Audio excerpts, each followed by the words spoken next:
All right. It is the NFL draft. The Chicago Bears traded down one pick to get the 10th pick, securing offensive tackle Darnell Wright from Tennessee. We've got our Locked On Bears host, Lorin Cox, with us.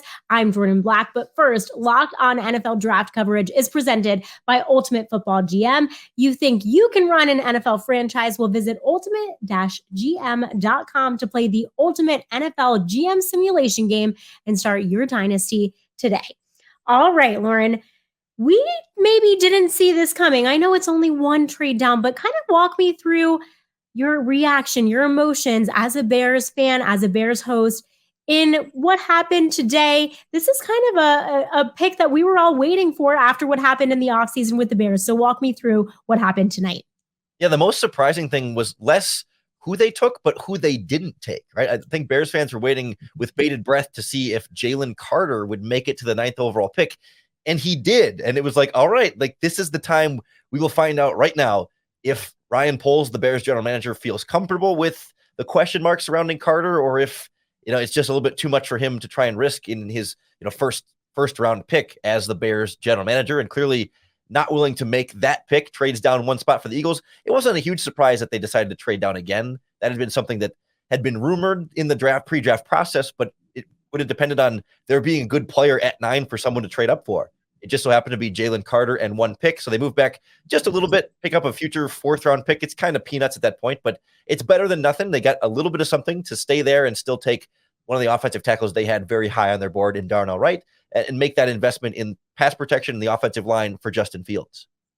Now, before we get to Darnell Wright, which is obviously who we want to be talking about, I do want to go back to what you said, who they didn't take. Now, the biggest need for the Bears is offensive line, right? That's the biggest area that Chicago needed to address, and they did that by taking Darnell. So tell us why they did what they did, what they're getting in this offensive lineman in Darnell Wright. Sure, yeah. The Bears certainly did their homework on Jalen Carter and brought him in for a visit. They talked to him at the combine. They made a lot of effort to really get to know whether or not this was going to be a decision that they wanted to make. Decided not to and went with the offensive tackle they preferred out of the remaining group. And that's the other interesting thing is the other offensive tackles they chose not to take. Peter Skoronski from Northwestern.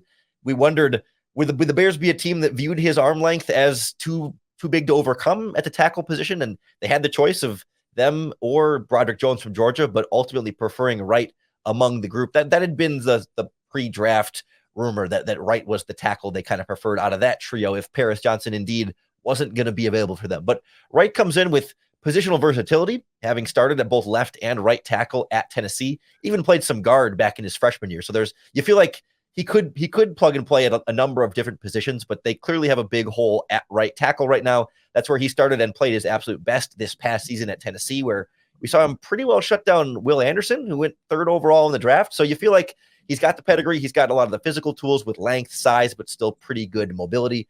I know there were some pre-draft questions about like discipline and how well he keeps his body as far as like his weight and having the right composition of muscle and fat. But I think getting him in Chicago into that program should go pretty well for him. And feels like there's a lot of physical upside there to go with some technical issues that can be refined along the way. So many of the guys that came in the same year as Justin Fields have started to flourish at this time in their career. How much of an advantage will it be for Justin Fields to now have, hopefully, some pocket protection and just some protection up front? Yeah, I think for Bears fans, it goes twofold that not only do you get Darnell Wright with now the 10th overall pick, but also as a result of your draft pick, you added DJ Moore in the trade down from Carolina. So you started with the 1st overall pick and came away from the first day of the draft with a new number 1 wide receiver that you traded for as part of the trade down, and now a new right tackle. So clearly this is the front office investing around the quarterback position and trying to do everything they can to give Justin Fields the best possibility to be successful. And I think the sneaky thing here is that even if Justin Fields doesn't take that next step this season, they've now built a really strong supporting cast for whoever the next quarterback would be as well. So it's either great spot for Justin Fields and he plays well and he's good to go, or it's a great spot for the next quarterback if Justin Fields doesn't play well, and you've kind of hedged your bets both ways. We talked about what the Bears gave up in trading down for that 10 spot, 4th round pick. What else do the Bears need to do to make this 2023 draft a success?